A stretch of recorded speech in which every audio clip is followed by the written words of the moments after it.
Halo semua, hari ini kita akan coba membahas salah satu topik terkait SAP, terkhusus dengan SAP Sales and Distribution Module atau disebut SAP SD.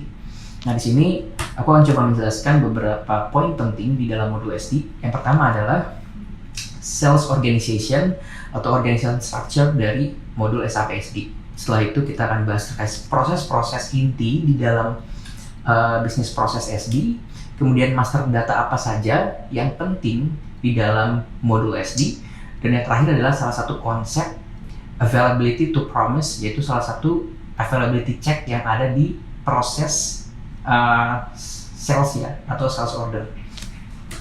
Oke, pertama kita ke pembahasan pertama, yaitu organizational structure.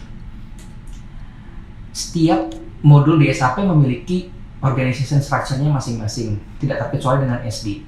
Di sini SD menggunakan beberapa organizational unit dari modul-modul lain. Kalau bisa kita lihat di sini, dia menggunakan company code yang merupakan unit dari financial accounting modul. Kemudian ada di sini ada plant dan juga storage location yang merupakan modul dari material management. Nah, di organization structure ini intinya adalah di sales area, di mana di satu sales area itu ada sales organization, distribution channel, dan juga division, di mana ketiga kombinasi itu membentuk satu sales area. Nah, muncul pertanyaan mungkin, mengapa kita membutuhkan organizational unit company code yang langsung berhubungan dengan sales area gitu ya. Company code itu merupakan representasi dari perusahaan atau anak perusahaan gitu ya. Nah, ketika suatu perusahaan itu ingin menjalankan proses sales and distribution, maka setidaknya harus ada satu sales area gitu ya, yang dibuat untuk company code tersebut. Di mana ketika menjalankan proses sales tentu ada revenue, di mana revenue tersebut akan dihasilkan dan dimasukkan ke company code. Itulah mengapa alasannya perlu ada salah satu sales area gitu ya, yang terhubung ke company code, agar semua transaksi penjualan itu, revenue tadi akan dimasukkan ke company code untuk pencatatan keuangan. Nah, kita masuk lebih detail lagi ke sales area tadi ya. Karena struktur besarnya tadi ada company code dan juga plant dan storage location dari modul lain, kita fokus di area sales and distribution-nya, di mana di satu sales area itu ada sales organization, distribution channel, dan juga division. Nah, mengapa kita butuh ketiga unit ini? Ini adalah untuk mengatur authorization, untuk mengatur atau mengkontrol authorization, di mana sales organization di atas ini untuk mengatur siapa yang dapat melakukan penjualan gitu ya dalam satu perusahaan atau company code. Di sini kalau kita lihat grafik ini ada dua, yaitu Frankfurt dan Berlin yang bisa melakukan penjualan. Kemudian distribution channel, bagaimana sih penjualan produk atau service itu bisa sampai ke customer atau pengguna. Itu semua diatur di layer distribution channel. Yang terakhir adalah division. Division ini terkait buat apa yang kita berikan atau jasa apa yang kita berikan kepada customer. Itu diatur di what gitu ya. Nah, ketiga ini kita kombinasikan gitu untuk mengatur otorisasinya. Nah, kita lebih spesifik berbicara mengenai sales organization di sini. Dalam struktur SD itu, sales organization bertanggung jawab untuk melakukan hal-hal yang berkaitan dengan penjualan, distribusi barang, dan juga misalnya ada negotiation, itu semua diatur di sales organization ya. Di dalam satu company minimal harus ada satu sales organization untuk dapat melakukan proses sales. Nah, seperti tadi, sales organization untuk product and service distribution, negotiation, dan juga meng-assign dokumen-dokumen yang terkait dengan sales and distribution. Contohnya ada apa saja dokumennya? Seperti nanti kita mengenal ada dokumen quotation, dokumen inquiry, sales order, shipping, outbound delivery, sampai dokumen billing nanti, yang akan saya coba jelaskan nanti ya. Nah, semua dokumen-dokumen itu akan di-assign ke layer ini, sales organization. Nah, kita masuk ke layer bawahnya, yakni distribution channel. Nah, distribution channel ini adalah karakteristik tadi ya. Bagaimana sih produk atau jasa ini bisa diterima atau dirasakan oleh customer gitu. Karakteristiknya gitu ya. Di sini kita bisa lihat karakteristiknya. Beberapa company itu biasanya menggunakan practice seperti distribution channel domestik dan juga ekspor. Jadi dipisahkan tuh untuk pembelian lokal dan juga untuk yang diekspor keluar gitu. Bisa juga untuk memisahkan sales distribution channel untuk barang-barang yang berupa produk atau inventory managed, dan service distribution channel yang ada kaitannya dengan repair, service, atau jasa dan semacamnya itu. Layer bawahnya lagi adalah division. Tadi division itu adalah what ya, what, apa yang dijual itu, apa yang ditawarkan. Itu merepresentasikan specific product. Contohnya di sini ya, dalam satu sales organization ini ada division 1 dan division 2 gitu ya. Nah, mungkin muncul pertanyaan, kenapa sih kita perlu membedakan gitu ya, divisi 1 dengan divisi 2? Kenapa nggak dijadikan satu saja? Nah, karena mungkin departemen-departemen dalam suatu perusahaan gitu ya, mungkin memiliki expertise atau knowledge yang berbeda-beda di bidangnya masing-masing. Contohnya, ada divisi yang memiliki knowledge terkait produk sepeda gitu ya. Namun ada divisi lain atau departemen lain yang memiliki knowledge atau expertise terkait jasa atau perbaikan sepeda. Nah, itu dipisahkan untuk manage datanya lebih baik. Ketika nanti ada ekspor terkait reports atau semacamnya, mereka terbagi menjadi divisi yang berbeda-beda gitu ya. Oleh sebab itu, departemen A di sini akan diassign masuk ke division 1 ya, terkait produk sepeda. Demikian juga departemen B akan diassign ke division 2 gitu ya, untuk hal-hal yang berkaitan dengan servis atau reparasi sepeda. Sehingga lebih terkhusus dan terstruktur knowledge yang dimiliki oleh masing-masing departemen. Nah, sekarang kita masuk ke prosesnya nih, proses sales and distribution itu sendiri. Nah, proses sales and distribution atau kita sebut bisa dengan order to cash ya, order to cash, proses end-to-end dari proses pre-sales penjualan sampai payment atau pembayarannya nanti ya. Kalau kita berbicara sales and distribution process, itu hanya sampai proses billing saja di sini ya, yang warna biru. Tapi kalau misalnya kita berbicara secara holistik, end-to-end, order to cash, dari proses penawaran sampai proses pembayaran, maka kita akan menggunakan satu proses akhir finance ya, yaitu payment atau posting payment nanti. Nah, dari proses pre-sales proses ini akan di-trigger dengan adanya proses pre-sales. Ketika customer itu menanyakan gitu ya, meminta atau memberikan requirements gitu kepada perusahaan. Ketika hal itu di-trigger, maka akan terbentuk dokumen sales di situ. Hasil dari requirement tadi, sales akan terjadinya kesepakatan dokumen gitu ya, akan terjadinya pembelian atau kontrak. Kemudian setelah itu akan ada hubungannya juga dengan material management di sini, di mana barang yang akan diadakan atau diberikan kepada customer tentunya harus dicek dulu ketersediaannya gitu kan. Nanti akan ada di sini hubungannya dengan modul material management untuk mengecek ketersediaan dari produk yang kita miliki gitu. Kemudian apabila sudah dikonfirmasi atau akan dikonfirmasi di waktu yang akan datang, masuk ke proses shipping, yakni pengiriman dari barang tersebut gitu ya ke customer. Dimana ketika sudah di-billing, sudah di GI, good issue, akan masuk ke proses billing, yakni penagihan ke customer gitu ya terhadap produk yang sudah diterimanya atau terhadap jasa yang sudah diterimanya gitu ya. Ketika sudah di-billing, masuk ke proses payment di mana customer itu memberikan atau membayar atas produk atau jasa yang mereka terima, yang akan diposting oleh tim finance di sini ya sebagai uang masuk atau AR. Nah, kita akan coba lihat di sini ya. Untuk proses sales itu terbagi menjadi dua, delivery related process dan juga order related process.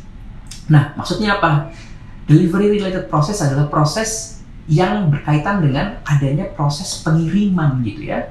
Sedangkan order related process itu tidak di-trigger dari adanya pengiriman, jadi tidak ada shipment di sana, melainkan hanya ada kesepakatan atau kontrak saja. Nah, untuk lebih jelasnya kita lihat di grafik ini. Di grafik nomor 1, material in stock. Nah, kita lihat di sini proses pembuatan invoice itu di-trigger dari adanya shipping atau delivery. Proses delivery ini akan men-trigger terbentuknya invoice gitu ya. Sedangkan di option nomor 2 yakni service product, ini tidak ada pengiriman barang gitu. Sehingga pembentukan invoice itu di-trigger melalui langsung dari order, sales order atau kesepakatan kontrak tadi antara customer dengan penjual. Dan terakhir adalah tentu bisa melakukan mix ya, apabila di satu kontrak itu ada barang yang dikirimkan dan juga ada jasanya. Maka pembentukan invoice-nya bisa melalui order dan juga delivery. Nah, kita masuk ke proses awal ya. Tadi adalah proses pre-sales. Nah, mudahnya pre-sales itu adalah ketika seorang customer menanyakan gitu ya, mereka mempunyai suatu permintaan terhadap barang gitu ya, kemudian menanyakan kepada perusahaan. Misalnya di sini dia pengen material apa, harganya berapa, dan kapan material tersebut bisa dikirimkan gitu ya. Dia akan membuat permintaan gitu kepada perusahaan. Nah, perusahaan yang menerima permintaan tersebut akan menerima dan juga memberikan penawaran gitu ya terhadap permintaan customer. Nah, kedua proses inti ini yang ada di pre-sales ini akan diakomodir di SAP menggunakan dokumen inquiry dan juga quotation ya. Jadi inquiry adalah representasi dari permintaan customer tadi gitu ya. Ketika dia menginginkan material atau quantity di waktu tertentu. Kita bisa lihat di sini informasi-informasinya. Kemudian dilanjutkan dengan quotation. Quotation itu adalah penawaran yang diberikan oleh perusahaan ke customer gitu ya. Nah, di sini informasinya hampir sama ya. Materialnya apa, quantity yang bisa diberikan berapa, dan juga harga yang ditawarkan berapa. Nah, perbedaannya adalah untuk quotation ini sifatnya sudah resmi ya, secara legal gitu, dan juga memiliki batas waktu tertentu. Contohnya di sini dari 3 Januari sampai 2 Mei gitu ya. Jadi harga yang ditawarkan dengan kuantiti tertentu hanya berlaku selama periode tersebut gitu. Nah, kedua proses ini, inquiry dan quotation, bukan merupakan proses yang mandatory gitu.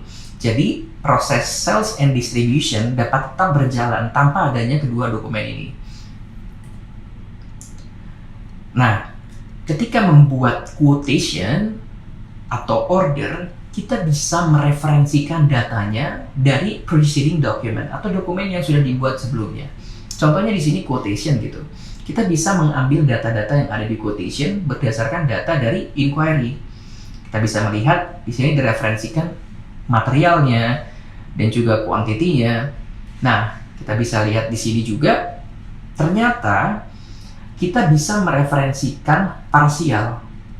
Maksudnya, di sini kita lihat kuantitinya 4 di inquiry, sedangkan di quotation itu hanya ada 3 saja gitu. Nah, ini ada satu quantity yang tidak dilanjutkan gitu prosesnya di quotation. Nah, sehingga kita memiliki opsi untuk mereferensikannya secara full atau juga mereferensikannya secara parsial gitu. Nah, mungkin timbul pertanyaan gitu, bagaimana ketika customer sudah melakukan permintaan, kemudian perusahaan tersebut menerbitkan quotation, namun pada akhirnya si customer itu menolak gitu ya, menolak quotation yang diberikan oleh perusahaan dan dia membeli barangnya itu dari supplier lain gitu. Nah, status quotation tersebut di SAP akan tetap menggantung gitu ya. Kalau kita menggunakan konfigurasi standar SAP, quotation itu akan menggantung gitu statusnya. Nah, pertanyaannya bagaimana untuk menutup status dari tiap-tiap dokumen ini apabila prosesnya tidak dilanjutkan gitu. Kalau kita menggunakan konfigurasi standar SAP, inquiry statusnya akan komplit ketika direferensikan saja, tidak melihat kuantitinya berapa. Misalnya di sini kuantitinya hanya diambil 3 gitu ya. Selama kita mereferensikan inquiry tersebut, statusnya akan berubah langsung menjadi komplit gitu. Nah, berbeda dengan quotation ke order. Di sini kita referensikan hanya 2 saja, sehingga ada open quantity-nya 1. Nah, untuk menutup supaya statusnya nggak menggantung, kita perlu memberikan reason for rejection. mengapa ada satu quantity yang tidak direferensikan ke order gitu. Dengan kita memberikan alasan penolakan tersebut, statusnya akan tertutup. Informasi ini juga berguna ya untuk secara analisis nantinya, mengapa sih ada quantity-quantity yang tidak direferensikan, atau mengapa ada quotation-quotation yang akhirnya tidak jadi dilanjutkan ke proses sales gitu. Apa mungkin karena harganya yang terlalu mahal dan sebagainya. Lanjut ke proses sales order. Proses sales order ini intinya adalah kesepakatan ya yang sudah terjalin ya, terjadi antara customer dan juga perusahaan gitu terkait materialnya, quantity yang akan dikirimkan, harganya berapa, dan juga kapan akan dikirimkan gitu. Semua itu tertuang di dalam sales order. Nah, contohnya di sini informasi yang disimpan ya di dalam sales order seperti customer information, siapa yang melakukan pembelian, material yang akan dikirimkan ke siapa, customer information. Kemudian juga ada product information. Product information ini seperti tadi materialnya apa, kuantitinya berapa, harganya berapa gitu ya. Dimana dalam satu sales order dokumennya bisa ada terdapat beberapa material, multiple material seperti contoh di sini. Dan terakhir adalah delivery information. Delivery information terkait kapan sih material-material item ini akan dikirimkan gitu. Contohnya kita lihat di sini ya, 50 pieces e-bike dikirimkan dalam 2 tahap gitu. Jadi kita bisa dalam satu item itu bisa ada lebih dari satu scheduled line gitu. Misalnya dikirimkan secara parsial, 30 item dulu, kemudian 20 item setelahnya. Nah, kita juga bisa strukturnya ya. Ada strukturnya header tadi, item, dan juga schedule line. Header, item, dan schedule line untuk sales document. Nah, kita udah bahas tadi sebelumnya, informasinya dari sales order bisa direferensikan ke quotation. Sifatnya opsional ya, bisa kita referensikan atau tidak gitu ya. Tapi lebih disarankan untuk mereferensikan datanya dari quotation gitu, karena akan menjadi informasi yang berguna gitu ya di proses end-to-end sales order. Nah, untuk referensikan ini ada berbagai kombinasi yang bisa kita terapkan gitu ya. Apabila dari customer yang sama terdapat quotation yang berbeda, kita bisa menjadikannya di dalam satu dokumen sales document gitu ya, menjadi satu gitu. Nah, sebelah kanan ini kita bisa juga dari satu quotation kita bisa pecah atau split gitu menjadi beberapa sales document. Nah, ketika melakukan kesepakatan tentunya kita harus memperhatikan ya source-nya atau sumber materialnya itu dari mana gitu. Nah, untuk mengatur sumber material tersebut kita bisa mengambilnya ya dari directly from stocks, langsung dari stok, atau kita perlu mengadakan terlebih dahulu. Jadi ada procurement sebelum akhirnya dijual ke pembeli gitu, menggunakan purchase requisition dan purchase order. Yang terakhir adalah in-house production itu ya, melalui ada planned production order. Nah, setelah dari sales order akan masuk ke tahapan shipping, di mana di shipping ini ada proses outbound delivery dan juga posting GI atau good issue. Nah, outbound delivery ini ada beberapa aktivitas yang dilakukan, seperti ada picking goods. Picking goods ini dari mengambil barang tersebut dari storage location atau dari gudangnya gitu ya, ke area pengambilan, picking areanya. Kemudian ada proses packing goods untuk mempersiapkan barangnya untuk dikirimkan. Ada transport planning dan juga ada proses inti di sini yaitu posting good issue ketika barang tersebut dikirimkan atau diterima oleh si customer gitu ya. Proses 1, 2, dan 3 di sini adalah optional process, sedangkan proses intinya adalah posting good issue gitu. Karena ini akan nantinya menjadi inti untuk masuk ke proses selanjutnya. Nah, ketika membuat outbound delivery, kita harus mereferensikannya ke minimal 1 sales order ya. Tadi proses sebelumnya sales order yang sudah dibuat. Nah, untuk struktur dari outbound delivery itu ada header dan juga item. Nah, tadi ya, masuk ke proses posting good issue. Di mana posting good issue ini di-trigger dari adanya outbound delivery atau pengiriman barang tersebut gitu. Ketika kita sudah memposting good issue, akan melakukan beberapa proses di sini ya, yakni akan mengupdate stoknya, akan ada pengurangan stok tentunya ya, karena barang tersebut sudah dikirimkan gitu ya ke customer. akan mengupdate ledger accounts, kemudian akan membuat billing due list, kapan billingnya akan dibuat gitu ya, sampai mengupdate status dari dokumen-dokumen yang sebelumnya seperti dokumen quotation dan dokumen order akan diupdate gitu. Nah, ini contoh tampilan di SAP untuk melakukan posting good issue. Nah, lanjut ke proses billing nih. Nah, proses billing ini akan mengambil informasi dari sales order dan juga outbound delivery. Apabila transaksi tersebut adalah jasa, maka informasinya diambil dari sales order. Sedangkan kalau misalnya dia ada barang yang dikirimkan, informasi di billing akan mengambil dari outbound delivery. Kita sebutnya di sini ya copy information gitu. Nah, ketika melakukan proses billing, ada beberapa proses yang dilakukan seperti proses pencatatan di accounting, akan membuat dokumen accounting gitu ya. Kemudian ada proses profitability analysis, mengupdate COPA gitu ya. Ada juga analytics di sisi SAP BW.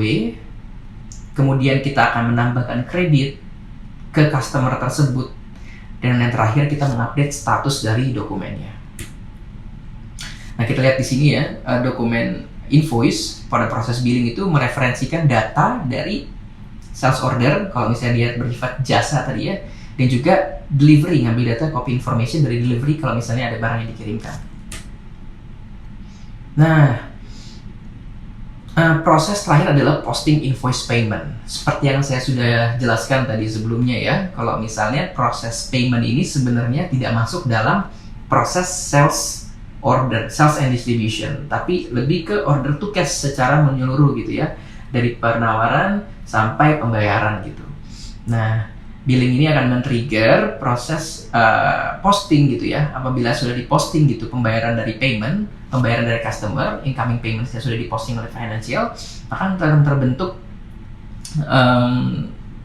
jurnal di sini ya, debit pada bank dan kredit pada customer. Oke, secara proses seperti itu ya, dari proses pre-sales sampai proses billingnya nanti gitu, billing dan juga pembayaran gitu ya. Nah, kita masuk ke master data ya. Tentunya data-data yang ada di order atau sales order kontrak itu kita bisa mengambil datanya dari previous document. Tadi contohnya ada inquiry dan juga quotation. Nah, apabila data-data tersebut nggak ada gitu ya, karena tadi bersifat opsional, kita mengambilnya dari master data gitu tentunya ya. Nah, di dalam SD ini ada 3 master data yang penting gitu. Tentunya akan menggunakan beberapa master data lain gitu ya, tetapi ada 3 yang penting di sini. Yang pertama adalah business partner master data, kemudian material master, dan juga condition master. Nah, kita akan coba jelaskan satu-satu di sini. Business partner ini ketika dibuat, kita harus assign gitu ke business partner kategori. Tujuannya apa?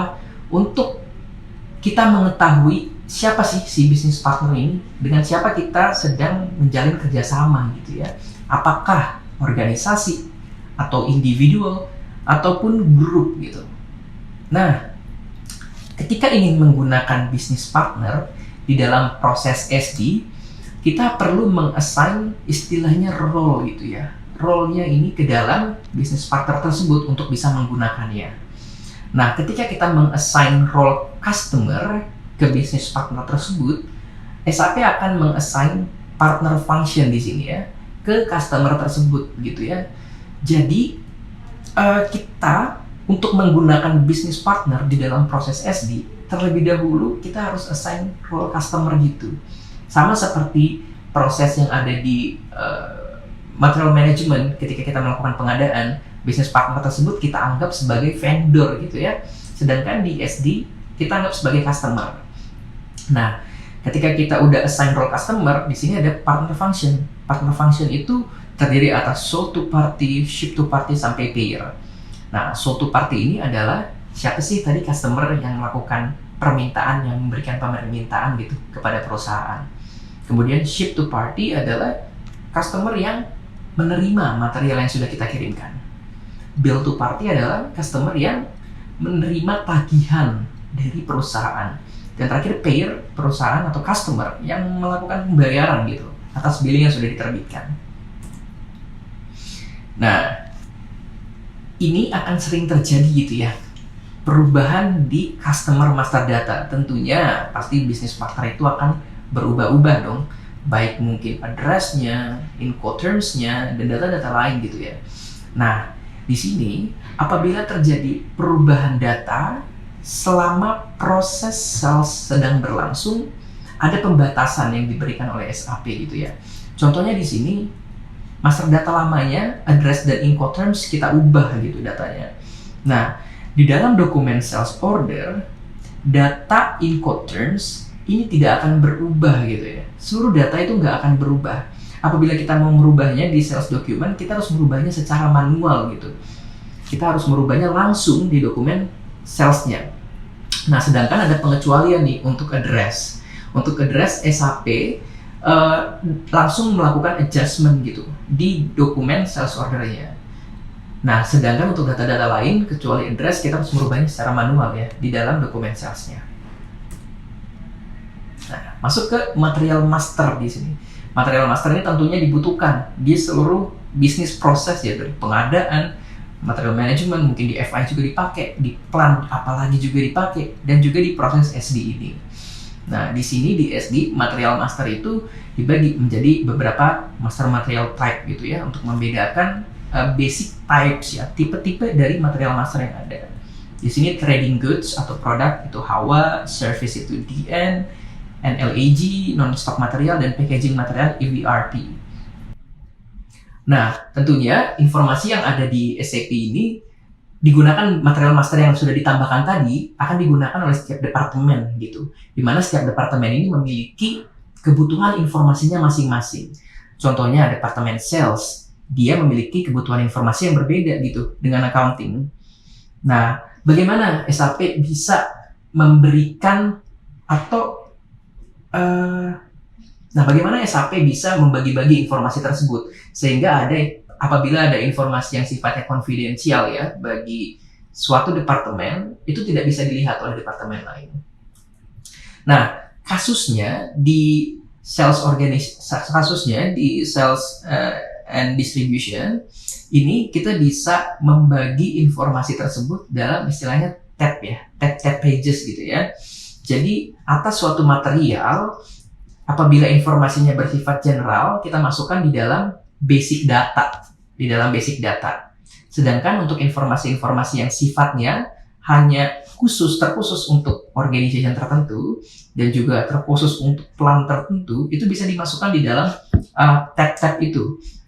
Sehingga kita bisa menyesuaikan informasi terhadap sales organization dan juga plan-plan tertentu. Nah, di sini terakhir adalah condition master data. Condition master data ini digunakan karena pengenaan harga terhadap suatu material itu tidak semudah memberikan label harga gitu ya, seperti baju gitu. Ada berbagai pertimbangan yang diberikan oleh perusahaan sampai pada akhirnya menetapkan final amount terhadap material tersebut.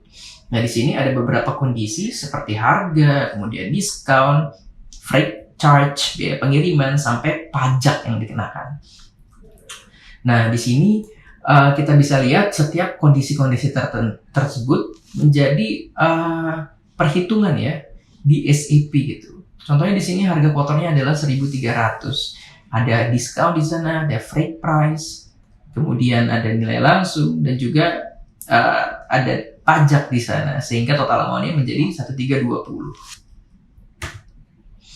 Nah, yang terakhir adalah availability checks. Nah, availability check ini adalah konsep untuk memeriksa ketersediaan material yang disepakati ya antara penjual dan pembeli gitu. Kalau misalnya kita sedikit kembali ke proses sales tadi, di proses sales ini ada proses yang bersinggungan dengan material management gitu, untuk memeriksa tadi ya ketersediaan material yang akan dikirimkan gitu ya. Dan apabila memang tidak bisa dikirimkan, si sales ini harus bisa memberikan komitmen gitu kepada customernya. Komitmen dalam bentuk konfirmasi, kapan nih material dengan quantities ini bisa dikirimkan gitu. Kalau misalnya nggak bisa dikirimkan, dia harus memberikan tanggal kapan gitu akan bisa dikirimkan gitu. Proposed delivery date namanya. Nah, untuk mengakomodir ini, SAP menerapkan konsep namanya availability to promise atau ATP check. Nah, ATP check ini akan memeriksa ketika memasukkan data material, quantity, dan delivery date di dalam dokumen sales order. Dia akan memeriksa ketersediaannya terhadap ATP quantity. Jadi requested quantity yang ada di sales order akan coba disandingkan gitu ya dengan ATP quantity. Apakah ATP quantity ini mengakomodir requested quantity atau tidak gitu. Mungkin lebih jelasnya kita bisa lihat di grafik ini ya.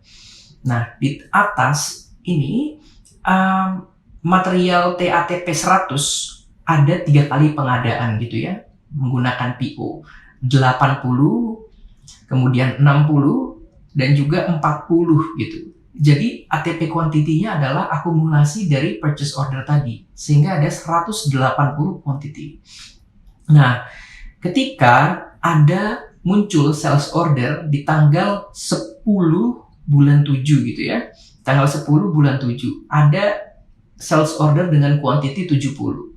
Nah, ATP checks akan melakukan pengecekan ATP ke belakang gitu ya, kepada material availability terdekat gitu. Nah, terdekatnya ini adalah tanggal 30 Juni, 30 bulan 6 di sini. Nah, maka dia akan mengeliminasi ATP quantity yang ada di tanggal tersebut, kemudian mundur lagi ke belakang untuk mengecek ATP quantity. Nah, di sini ketemu ada di tanggal 31 bulan 5, ATP quantity-nya ada 80 tadi. Nah, sehingga yang kurang adalah 10. Akhirnya di minus 10 di sini. Sehingga akhirnya ATP quantity-nya tersisa 110. Yang tadinya ada 180, kita kurangi 70. Tersisa 110. Nah, dengan seperti ini, sistem SAP akan secara otomatis bisa melakukan konfirmasi komitmen tadi, bahwasanya atas sales order ini bisa dilakukan pengiriman karena secara ATP quantities itu memenuhi atau lebih besar daripada requested quantity yang diperlukan. Oke, jadi seperti itu aja konsep SAP SD gitu ya, Sales and Distribution yang ada di SAP, yang dimana juga kita tadi sudah bahas sampai ke proses order to cash-nya, dari proses penawaran, permintaan barang, kita berikan penawaran, kemudian ada proses kesepakatan dalam bentuk sales document, pengiriman, billing, sampai proses payment. Semoga informasi yang saya berikan bermanfaat. Terima kasih.